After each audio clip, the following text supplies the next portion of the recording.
A decorated Marine lost his service dog when an HOA enforcer ran him over and walked away without consequences.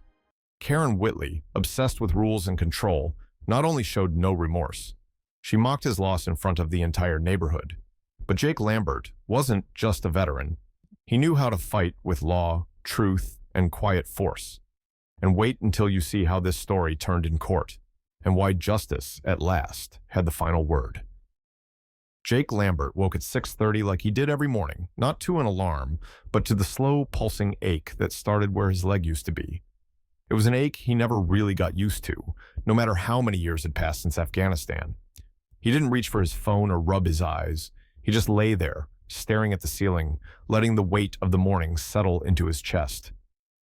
Then he looked sideways. And there he was, curled in the same spot by the bed, chest rising steady and calm, lay Bruno, massive, silent, loyal, a trained Great Dane, bred for strength and taught to feel emotion stronger than most humans.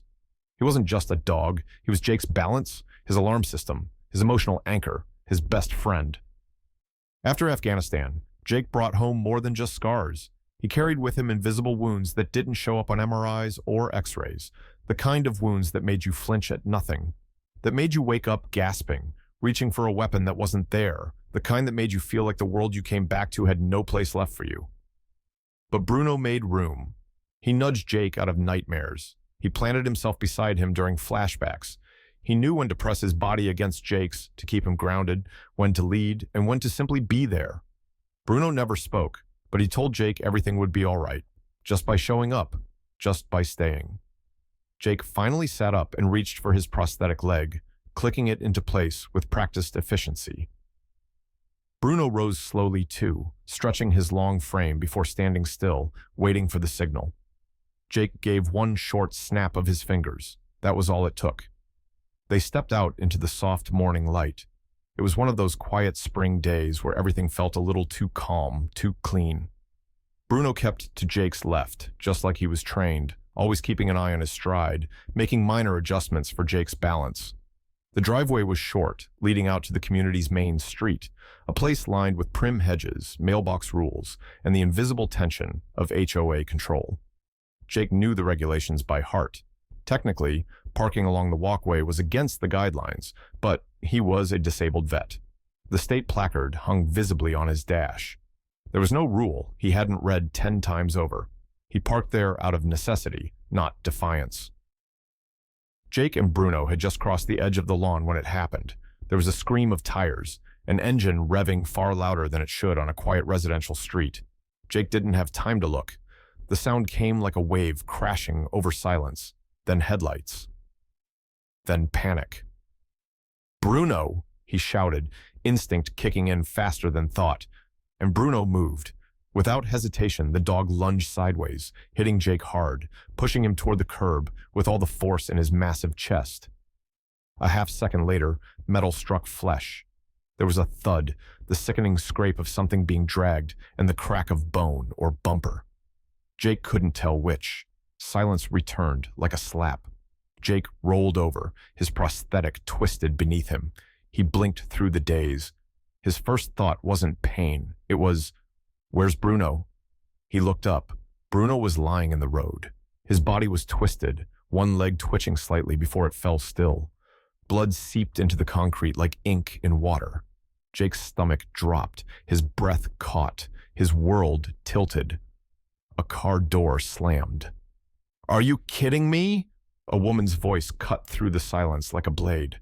Karen Whitley. Jake knew her. Everyone did. Self-appointed HOA enforcer. The kind of woman who took pictures of trash cans that weren't brought in by noon. The one who filed complaints about holiday decorations being up too long.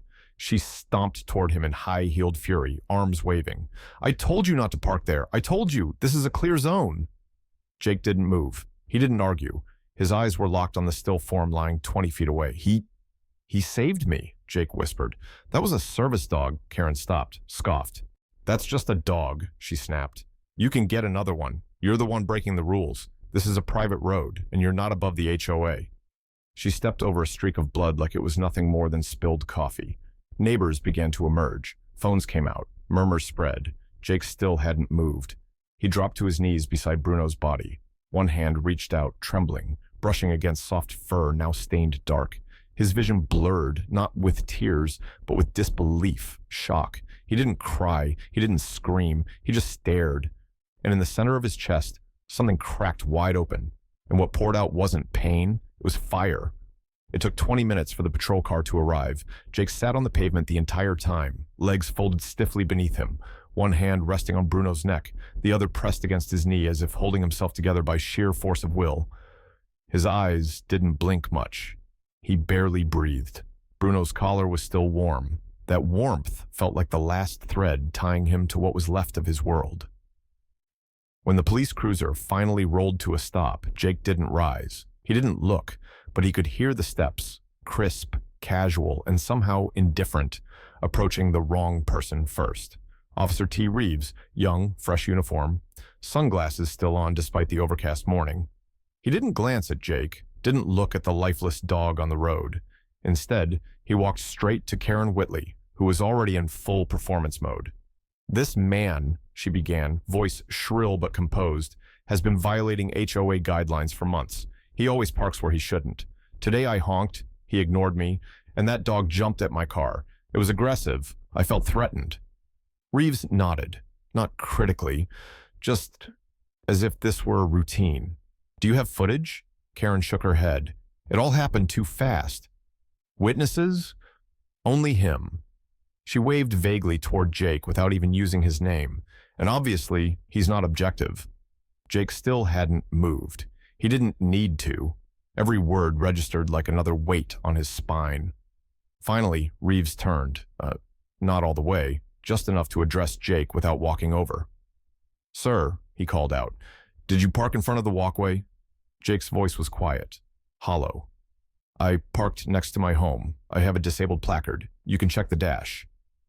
"But you were technically on HOA property, correct?" Jake slowly lifted his head. His eyes were blank but heavy. "She killed my dog." Reeves adjusted his belt. "According to her, the dog lunged. He was a trained service animal, certified. He pushed me out of the way. That's how he was trained. That dog saved my life." "We understand that, sir, but—" Reeves paused. "Look, there's no footage, no other statements. This appears to be a civil issue. If you feel wronged, you can take it to court." Jake's jaw clenched.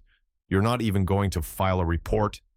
"She says it was an accident. And frankly, she was on the road. You were technically parked illegally. There's not much we can do."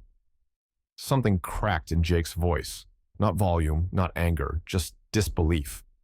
"So you're telling me she runs over a federally protected service animal, lies to your face, and you do nothing?" Reeves shrugged. "If there's more evidence, bring it. Right now, this is a civil matter." Jake exhaled slowly, the air shaky in his lungs. "You think I'm a lawyer?" Reeves blinked. "Aren't you?" "I'm a retired Marine reconnaissance sergeant," Jake said, voice steady now. "I lost my leg in Helmand Province. My dog was assigned to me because I stopped sleeping and started believing my front yard was a war zone. He saved me more times than I can count." Karen rolled her eyes dramatically. "Oh, please," she said, exasperated. "It's just a dog. Honestly, it's a shame it wasn't you." The silence after that felt colder than any insult. Several neighbors had begun to gather quietly. No one spoke. But one person pulled out their phone, then another. The moment had shifted. It was no longer private. Karen didn't notice. Or didn't care. Jake looked up slowly, gaze distant. His voice was soft, but it carried. "That dog was my family?"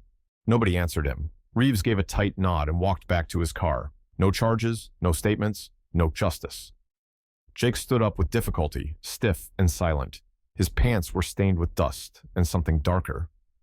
He didn't look at anyone as he turned back toward his front door, limping, not because of the prosthetic, but because something else had broken. He didn't slam the door behind him. He didn't speak, but the sound of it closing might as well have been thunder. The next morning his truck was gone, no warning, no knock, just a note left where the windshield had been. "Vehicle towed for violating HOA spatial boundary regulations. Contact recovery office for retrieval and fees." It wasn't enough to lose his dog. Not in this neighborhood. Now they were coming for everything else. On the third morning, Jake opened the door to find a white envelope jammed under it at an angle, crumpled and damp at the corners from dew. His name wasn't even typed, just scribbled in marker across the front. It wasn't a letter. It was a message. HOA citation, violation fee, $3,200. He unfolded the page slowly, reading each line twice. The charges were almost surreal. $3,200 for threatening community safety, damaging HOA landscaping, and failing to restrain a hostile animal. Hostile animal. He stared at those two words for a long time. His jaw didn't tighten, his hands didn't shake, but something behind his eyes began to harden, as if a lens had finally come into focus. Then came the sound. Behind him. Spit. He turned. Karen stood halfway down the walkway, arms crossed, sunglasses perched high on her nose. She just spit on his doormat. "That's where your mutt used to lie, right?" she said, loud enough for anyone watching to hear. "Well, now, it's a health hazard." She turned and walked off like she hadn't just poured gasoline on an open wound. Jake stood in the doorway for several minutes, the letter still in his hand.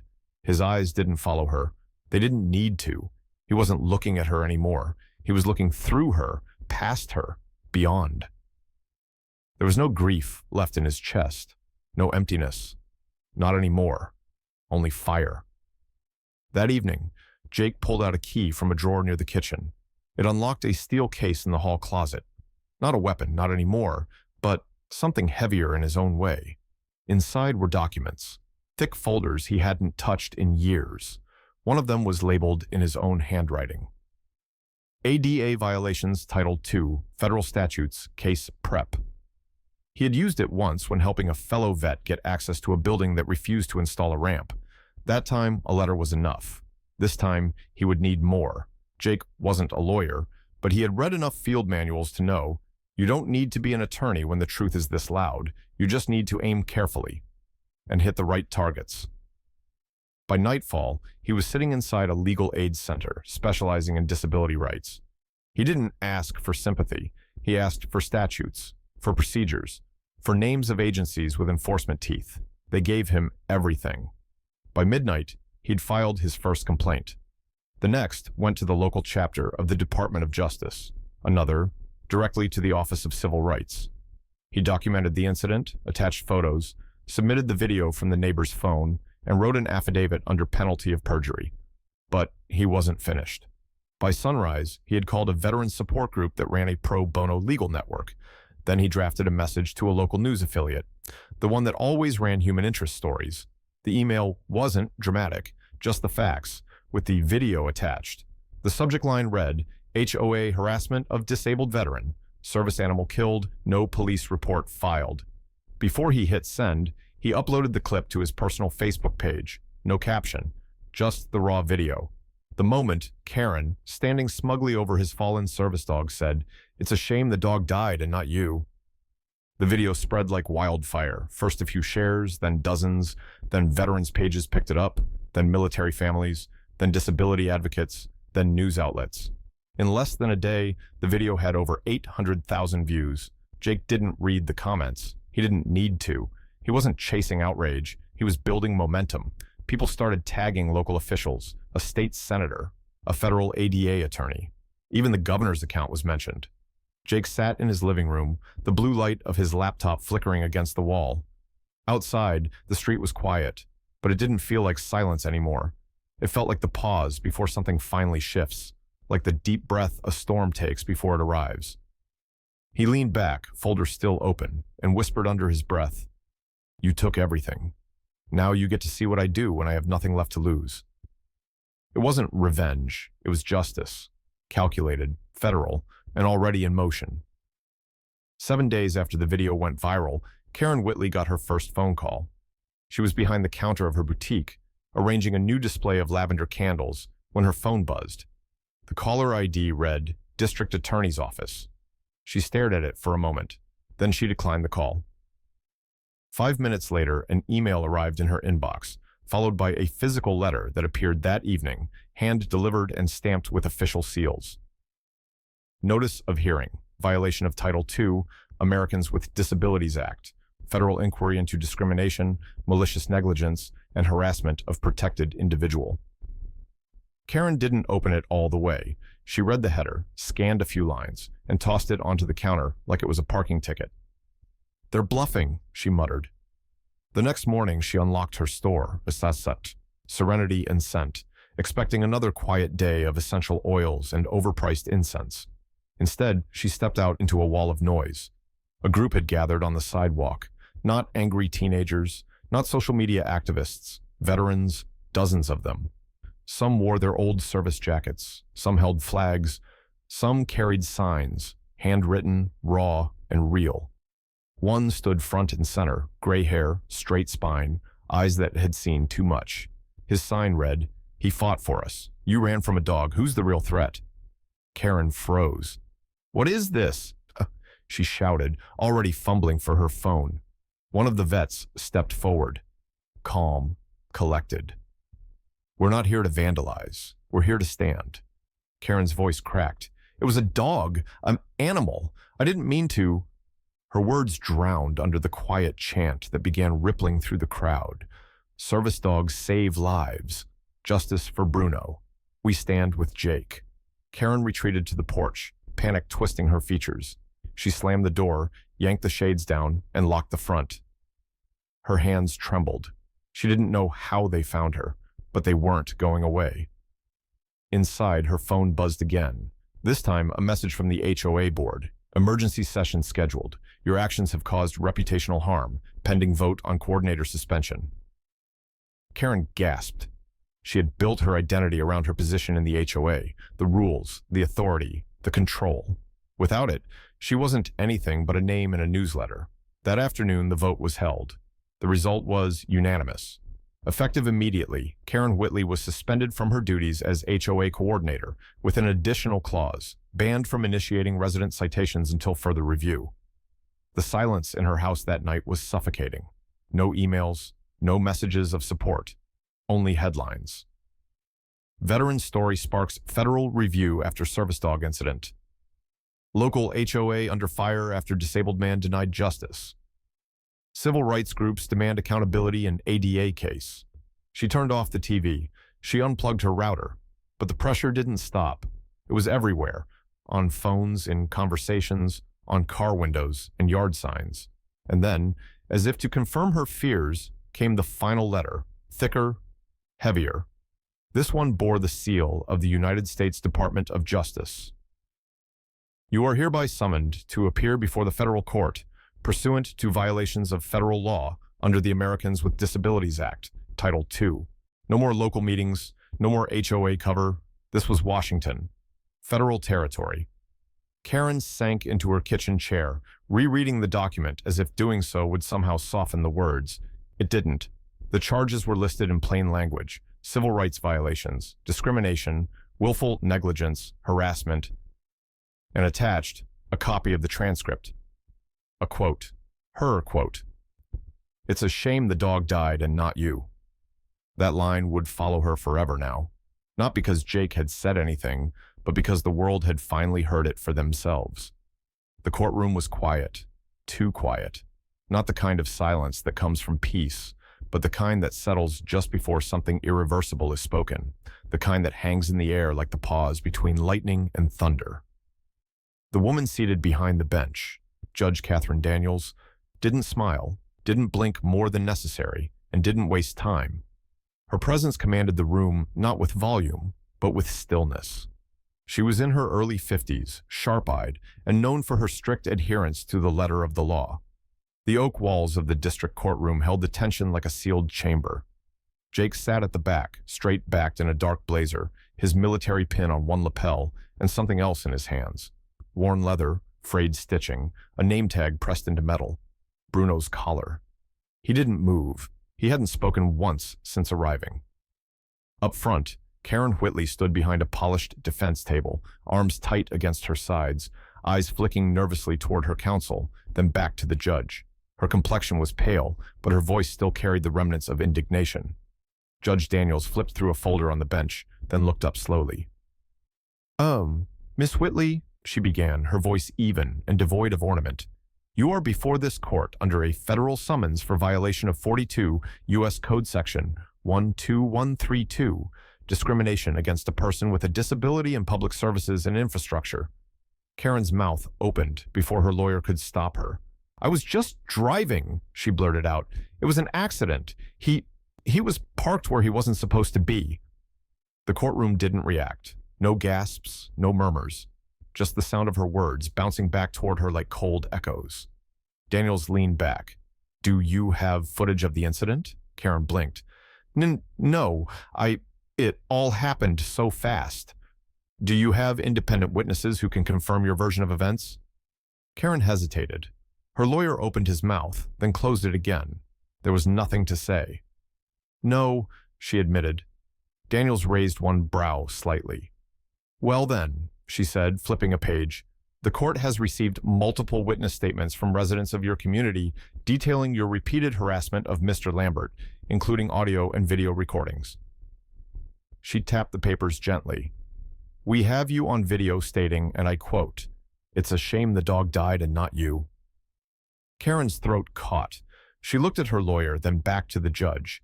That was taken out of context. I was emotional. I didn't mean... The judge raised a hand. You also refused to acknowledge the federally certified status of Mr. Lambert's service animal despite documentation provided by the Department of Veterans Affairs. Karen's lips parted again, but nothing came out. Daniels continued, calm and exact. Additionally, you filed complaints against a disabled veteran for parking within ADA-permitted proximity to his home, escalated those complaints to the HOA board, and ultimately issued fines and citations that fall outside your authority. A pause. The silence grew heavier. This court considers not only the act, but the intent, Daniels said. You were not merely careless. You demonstrated ongoing hostility, culminating in the death of a protected service animal. Karen's face flushed. But I didn't hit him. I didn't hurt anyone. Daniels looked down, then back up. You didn't need to. She folded her hands, fingers steepled in front of her. The law does not measure harm only in blood. It measures intent, consequence, and the impact on protected individuals under federal protection. Jake didn't shift in his seat, but his hand around the collar clenched slightly. He wasn't looking at Karen. He never did. His gaze was steady, fixed on nothing in particular, or perhaps everything at once. Daniels turned slightly, acknowledging his presence. Mr. Lambert has not spoken today. He has not requested restitution, nor submitted personal testimony, but the record speaks for him. Her voice stayed level, but there was weight behind every word now. This court will deliberate based on the evidence provided, including eyewitness accounts, public conduct, recorded statements, and documentation submitted to the DOJ. Karen said nothing. She no longer tried to explain. The courtroom remained silent. And through it all, Jake sat quietly, Bruno's collar resting gently in his palms. Not as a symbol of loss, but of truth. A truth that didn't need to raise its voice to be heard. 12 jurors, 3 days, 1 hour of deliberation. Guilty, the foreperson said. Karen froze. Her mouth opened, but no sound came. Judge Daniels didn't pause. Given your refusal to cooperate, your lack of remorse, and your documented aggression, she said, this court sentences you to 4 years in federal prison. No parole for the first 18 months. Karen shot up. For a dog? You're locking me up over a dog? He was nothing, just an animal. The judge looked straight at her.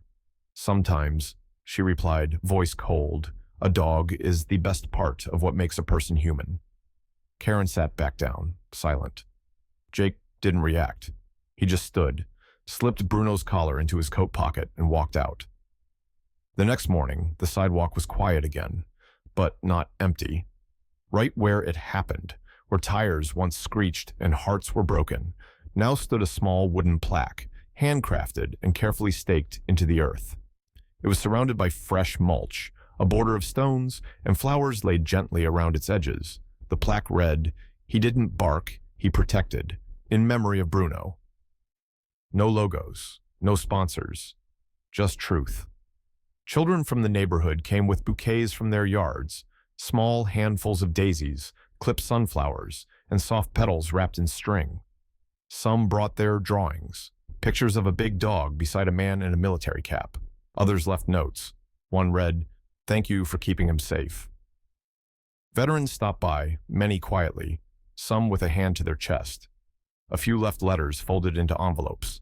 One leaned down, placed his old campaign ribbon beside the plaque, and whispered something no one else heard. The community had shifted. People no longer looked away. The HOA board, once silent, voted unanimously to amend their regulations. Disabled parking would now be allowed within proximity to any residence, clearly marked and fully protected. The enforcement clause had changed too, no longer in the hands of one voice, but now subject to full board oversight. And the new HOA coordinator, not a volunteer looking for control, but a retired field medic, someone who walked with a limp, wore a prosthetic below the knee, and understood what it meant to carry both pain and purpose. On a nearby bench, just a few feet from Bruno's memorial, Jake sat quietly. His posture was relaxed, but his eyes were focused, steady. A cardboard box rested on his lap. Inside were a stack of documents, official paperwork, stamped and certified, a new application, a completed evaluation, final approval from the VA. He reached in and pulled out the top folder. It held the name of a new companion, another trained service dog, different, but with the same mission. Jake smiled softly, the kind of smile that carries both weight and release.